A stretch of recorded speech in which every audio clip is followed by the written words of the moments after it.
that flanks both sides of the river. As you take in the sights and sounds, you'll be comfortably shaded by lush greenery and definitely tempted by the many shops and cafes along the way. Look across the river and up to your left. See the lush green hill and the large tower overlooking Clarke and the river?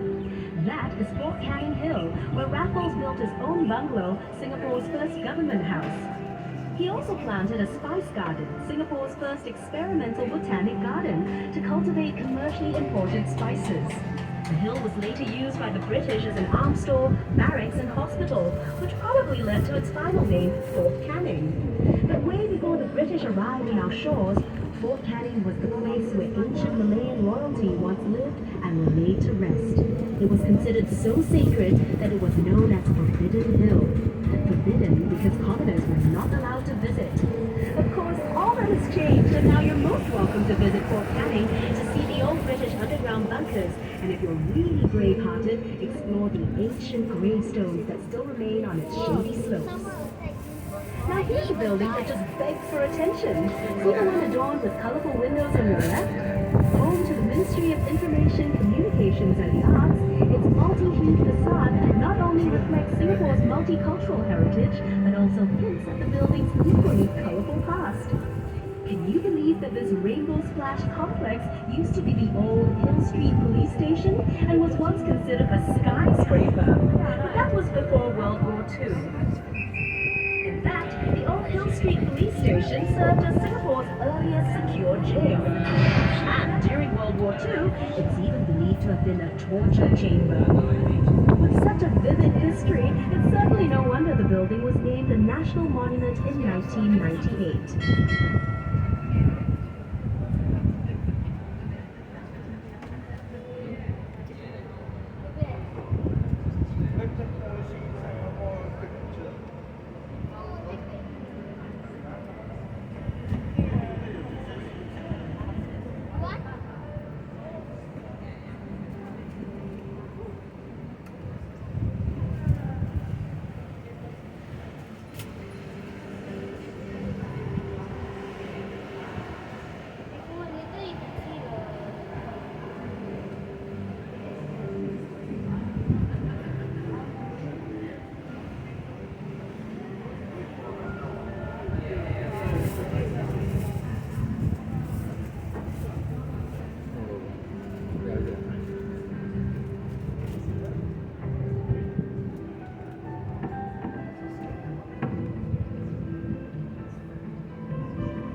On your right is Boat Quay and its stretch of colorful, quaint shop houses. It was completed in 1842 and is Singapore's very first quay. At its peak in the 1860s, Boat Quay handled 3/4 of Singapore's total shipping business. The sheltered riverbanks made excellent loading and unloading places. Back then, the whole river was chock-a-block with thousands of boats transporting a whole myriad of goods to be traded by the merchants who had set up shop in that row of buildings on the bank. Some loaded seafood, spices, and rubber. The precious cargo was shouldered across gangplanks by immigrant laborers known as Quays, whose blood, sweat, and tears formed the very backbone of our nation's rise to prosperity. Wonder why all the shophouses are concentrated on just one embankment of Quay? Well, legend has it that the Chinese immigrants chose to set up home only on the south bank of the river. You'll notice how the riverbank curves just like the belly of a carp. In Chinese culture, this majestic fish is an auspicious symbol of good fortune and a great place to store wealth. These first immigrants believed that this part of the Singapore River was where prosperity and wealth could be found. That's also why many banks and businesses started up here and eventually developed this area into our current central business district. Where once boats lined the water's edge, today the banks of Quay are lined with shophouses turned into restaurants and pubs. The facades of the Quay shophouses have been retained, and their unique architectural styles give the district a distinct flavor. Notice how the shophouses are of varying heights? Long ago, this signaled the owner's wealth. In other words, the higher the building, the wealthier the owner. Perhaps these traditional beliefs have extended till today.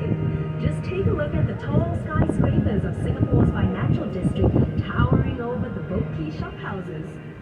This is the perfect place for snapping pictures, so enjoy the 360-degree views and drink in Quay's unique blend of traditional Asian values set against a modern and progressive backdrop. See how the shophouses form a charming contrast of Singapore's developing years against the skyline of a new Singapore. This truly is a uniquely Singapore sight. By the way, are you feeling hungry? Hawkers and their pushcarts used to line the riverbanks, selling local dishes that were cheap and delicious. A bowl of Teochew porridge cost only 10 cents. Better yet, side dishes were free of charge. Every day, the people who worked and lived at the river would eat at these pushcarts, sitting on little stools along the river banks. Perhaps that was how al fresco dining got its start in Singapore.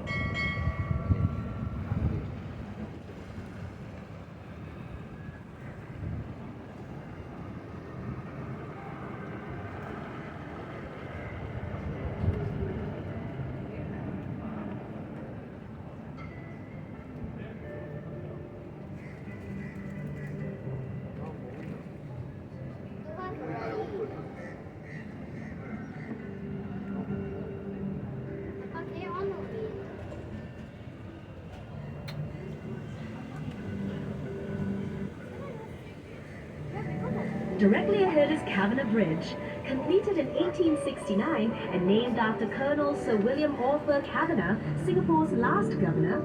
It's Singapore's only suspension bridge to have retained its intricate original form. It was manufactured in Scotland, then shipped to Singapore later to be assembled. Unfortunately, the bridge was built too low, and boats had to wait for low tide before they could pass. So look out and don't forget to duck as we cruise under the bridge. Just kidding. Coming up on the other side of Cabinet Bridge, you'll see a group of little boys jumping into the river. Don't worry about jumping in to save them. They're actually incredibly lifelike bronze sculptures showing a scene from the river's past, where children would stand and wave cheeky from their houses. Very often they would take off all their clothes and jump in for a cool afternoon swim. Standing tall and majestic is the exclusive Fullerton Hotel, which blends the elegance of old charm with every modern convenience. Built in 1928, lots of people pushing went on behind the hotel's splendid columns before its glamorous makeover. Its facade is a masterpiece of neoclassical grandeur, which belies its much stuffier original occupants, the Chamber of Commerce offices and the General Post Office, from which mail was transported along the Singapore River to and from ships. Since the 1950s, this was also the site of many political campaign rallies, but even longer before that, it was occupied by Fort Fullerton, built to defend the town at the mouth of the Singapore River.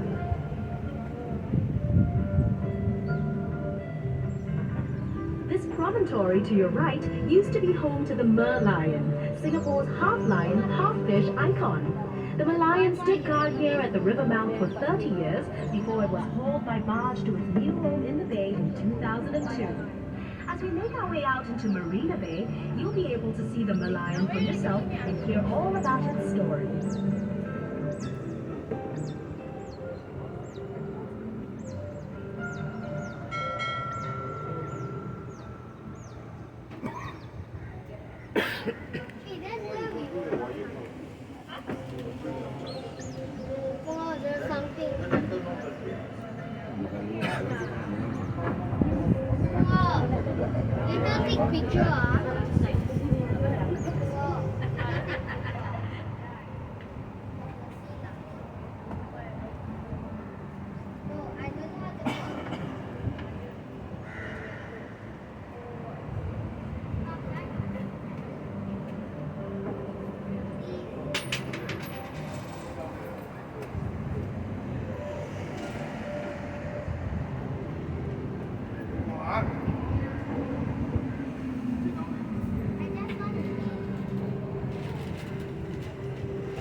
That is the Singapore Flyer.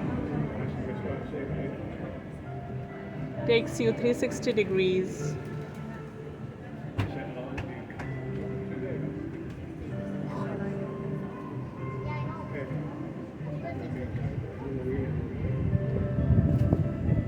And this is the iconic Marina Bay Sands Hotel.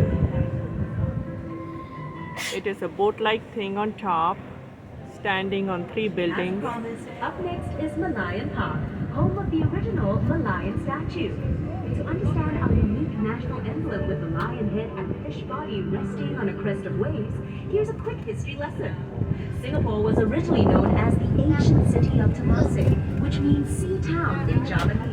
But according to legend recorded in the Malay annals, Prince Sang Nila Utama renamed it Singapura, meaning Lion City in Sanskrit, after he spotted a lion on its shores. The lion's head represents the lion spotted by the legendary Sang Nila Utama, while its fish tail symbolizes Temasek and Singapore's humble beginnings as a fishing village.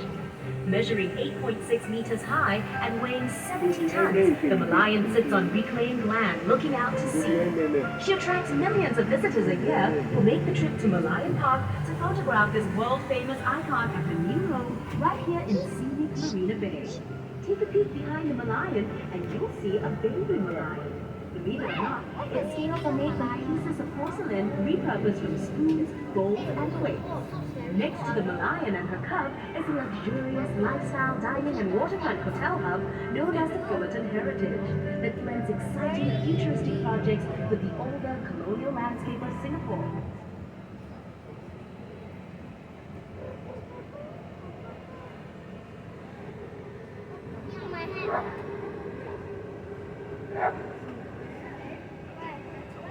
Yeah.